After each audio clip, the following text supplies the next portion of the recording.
নমস্কার, আমি সৃজা। ২৬-এর বিধানসভা নির্বাচনের আগে আবারও নতুন করে নতুন রূপে নতুন মালিকানার অধীনে আসছে চ্যানেল 10। চ্যানেল 10 নিশ্চয়ই আপনাদের মনে আছে, সেই চ্যানেল 10 যে চ্যানেল 10-এ একেবারে লক্ষ লক্ষ টাকা উড়ে বেড়াতো, মানে লাখ লাখ টাকা স্যালারি পাওয়া কোনো ব্যাপারই ছিল না। ছোট থেকে মেজো থেকে বড় প্রত্যেকে লক্ষ লক্ষ টাকা স্যালারি পেত।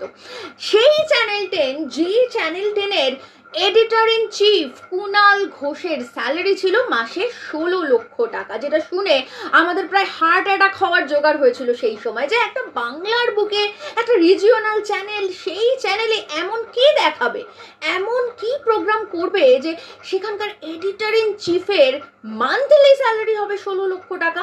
এটা শুনে প্রথমে আমরা খুব জোর হকচকিয়ে গিয়েছিলাম, তারপর ধীরে ধীরে ধাতস্থ হয়েছি সময়ের নিয়মে, কালের নিয়মে, সেটা পরের ব্যাপার। তবে হ্যাঁ, মাথায় রাখতে হবে, এই যে 16 লক্ষ টাকা স্যালারি মাসে কুনাল ঘোষ পেয়েছিলেন, মানে যতদিন পেয়েছিলেন তার পুরো টাকাটা কড়ায় গন্ডায় জেলে যাওয়ার পরে ইডি সিবিআই এর হাতে গুনে গুনে তুলে দিয়েছেন। অর্থাৎ 16 লক্ষ টাকা মাইনে পাওয়ার মতন যোগ্যতা অন্ততপক্ষে কুনাল ঘোষের যে নেই, সেটা ইডি সিবিআই বুঝতে পেরেছিল। আর আমার মনে হয় কুনাল বাবু নিজেও বুঝেছিলেন, তাই বিনা বাক্য ব্যয়ে 16 লক্ষ টাকা গুনে গুনে, মানে প্রতি মাসে 16 লক্ষ হলে কত হয় আমি জানি না, এত টাকা তো আমি কোনোদিন চোখে দেখিনি, তো ওই যত কোটি কোটি টাকা আর কি, সেই সমস্ত টাকা নিজের বাড়ি ঘর জমি বেচে ইডি সিবিআই কে উনি তুলে দিয়ে এসেছেন। যাকগে, আপনাদের নিশ্চয়ই মনে থাকবে সেই বিখ্যাত প্রোগ্রাম এক ফোনে 1 লাখ, যেখানে একটা ফোনে একটা উত্তর সঠিক বললেই যিনি ফোন করেছেন সেই কলার একদম 1 লাখ টাকা পেয়ে যেতেন। আর সেই ফোনের বা সেই প্রোগ্রামের ভিউ হতো, লক্ষ লক্ষ মানুষ তাকিয়ে থাকতো। সেই চ্যানেল 10, সেই চ্যানেল 10 নাকি আবারও আসতে চলেছে নতুন করে, একেবারে রিঅ্যারেঞ্জ হতে চলেছে সেই চ্যানেলের, এবং সেই চ্যানেলের মধ্যে দিয়ে কুনাল ঘোষের আবারও নবপ্রতিষ্ঠা বা নবপ্রাণ প্রতিষ্ঠা হবে এরকমই মনে করা হচ্ছে। এবার প্রশ্ন হচ্ছে যে এই চ্যানেল কারা আনছে? এই চ্যানেল আনছে সূর্য প্রোডাকশন নামে একটা কোম্পানি, যে কোম্পানি ইতিমধ্যেই চ্যানেলটার লোগোর যে রাইট সেটা নিয়েছে বলে জানা যাচ্ছে।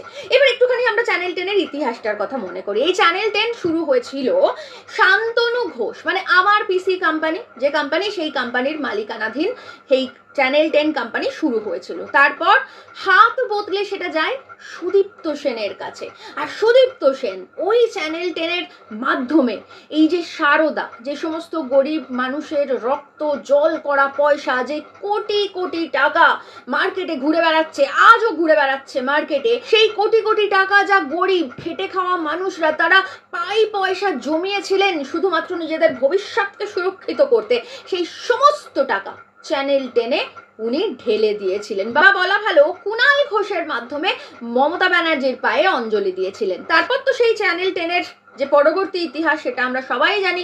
সুদীপ্ত সেন জেলে গেল, কুনাল ঘোষ নিজেও জেলে গেল, তারপর চ্যানেল 10টা একেবারেই শেষ হয়ে গেল। তারপরে মমতা ব্যানার্জির ভাই বাবুন ব্যানার্জি কিছু বছর চালিয়েছে কষ্ট করে, মানে শুধুমাত্র ওই ভয়েস ওভারটুকু দেওয়ার জন্য। তারপর এই চ্যানেল 10 বা যে কোনো স্যাটেলাইট চ্যানেলের একটা সিস্টেম থাকে, সেটা হচ্ছে যে তাদের যে লোগোটা সেটা সরকারের ঘরে পয়সা দিয়ে রিনিউ করতে হয়। যদি সরকারের ঘরে পয়সা দিয়ে সেই লোগো রিনিউয়াল না হয়, তাহলে সেই লোগো ব্যবহারের অথরিটি কোম্পানির হাত থেকে চলে যায়। তো সেক্ষেত্রে এই যে চ্যানেল 10-এর লোগো সেটা রিনিউয়াল হয়নি, তাই বাবুন ব্যানার্জি বা পরবর্তীতে আরও যে কোম্পানি যারা এতদিন ধরে এই চ্যানেল 10টা চালাচ্ছিল, তারা আসলে বেআইনিভাবে ব্যবহার করছিল। তো ঠিক আছে, তৃণমূলের লোকজন বেআইনি কাজ করবে, এটা তো নতুন কিছু না।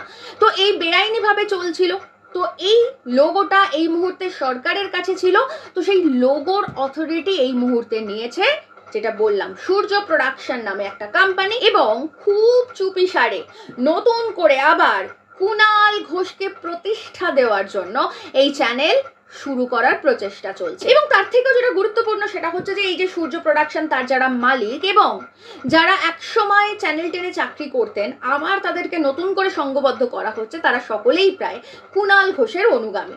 এবার কুনাল ঘোষের অনুগামী কেউ হতেই পারেন, এ নিয়ে তো আমার কিছু বলার থাকতে পারে না, কারণ যে কোনো মানুষ যে কোনো লোকের অনুগামী হতে পারেন, কে কার অনুগামী হবেন সেটা একেবারে তার ব্যক্তিগত বিষয়, কারণ আমরা জানি যে a man known by the company he keeps. সুতরাং যে মানুষের নিজের যা স্বভাব চরিত্র সেই অনুযায়ী তিনি অন্য কারোর অনুগামী হবেন।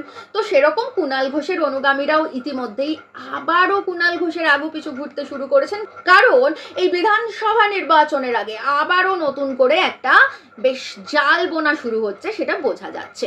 এবার আসছি গুরুত্বপূর্ণ কথাটায়।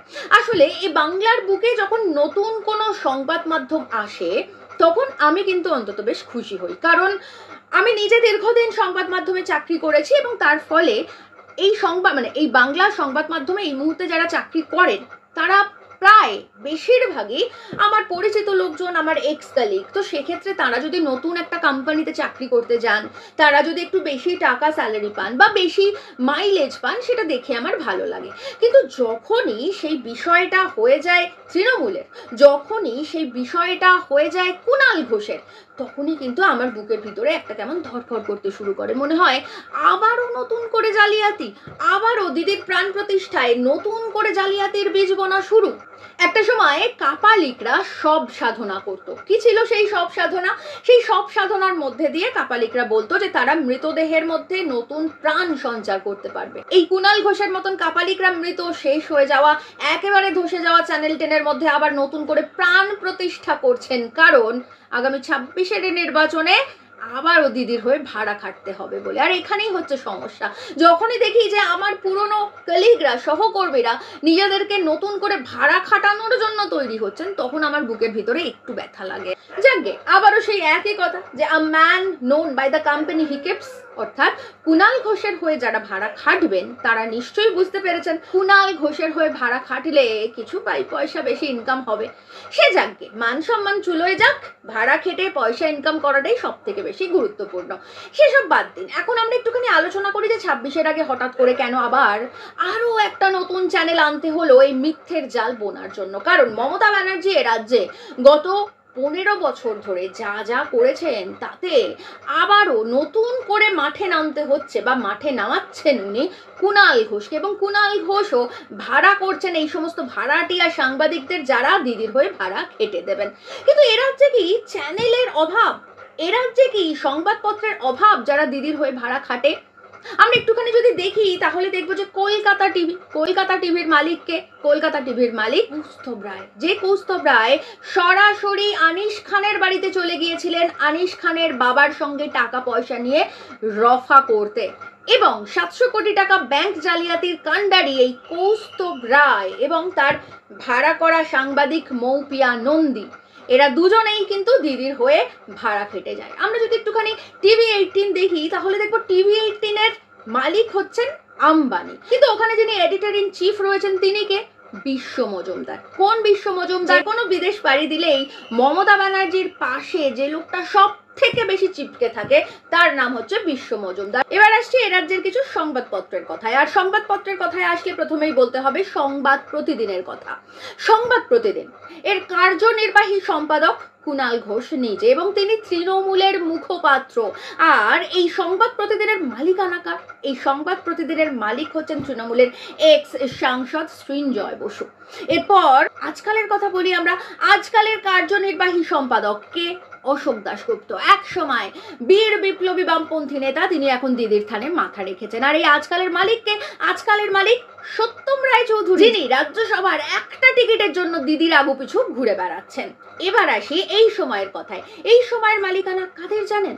এই সময়ের মালিকানা হচ্ছে সঞ্জয় বসু এবং অনুরাগ চৌধুরীর। কে এই সঞ্জয় বসু? এই সঞ্জয় বসু হচ্ছেন অভিষেক ব্যানার্জির নিজের আইনজীবী। আর কি বাকি থাকলো?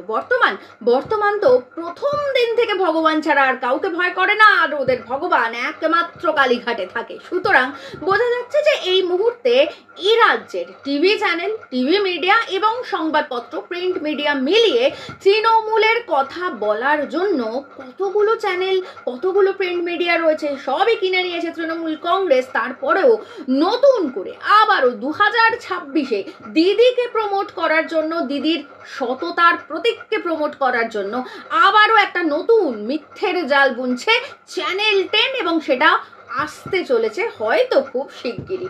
আসলে কি জানেন তো, এই মোদি আর মমতার একটা অদ্ভুত মিল। এমনিতে সেটিং ফেটিং সারা জীবনের রয়েছে, সে তো স্বাভাবিক, কিন্তু চরিত্রগত দিক থেকে একটা ভেবে দেখুন, মোদিরও ঠিক বিধানসভা নির্বাচনের আগে কলকাতা দূরদর্শনে সুধীর চৌধুরীকে একটা সাংবাদিক হিসেবে নিয়োগ করে একটা প্রোগ্রাম স্টার্ট করা হয়েছে, যা সোম থেকে শুক্র 1 ঘন্টার জন্য রাত 8টা থেকে 9টা পর্যন্ত হয়।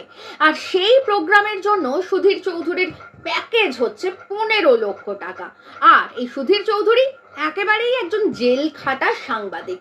আর একই রকম ভাবে মমতা ব্যানার্জিরও 26-এর বিধানসভা নির্বাচনের আগে এতগুলো মিডিয়া হাউস থাকার পরেও নতুন করে আরো একটা মিডিয়া হাউসের মিথ্যের জাল বোনার জন্য আরো একজন সাংবাদিককে জোগাড় করতে হয়েছে, যার নাম কুণাল ঘোষ, এবং তিনিও জেল খাটা সাংবাদিক।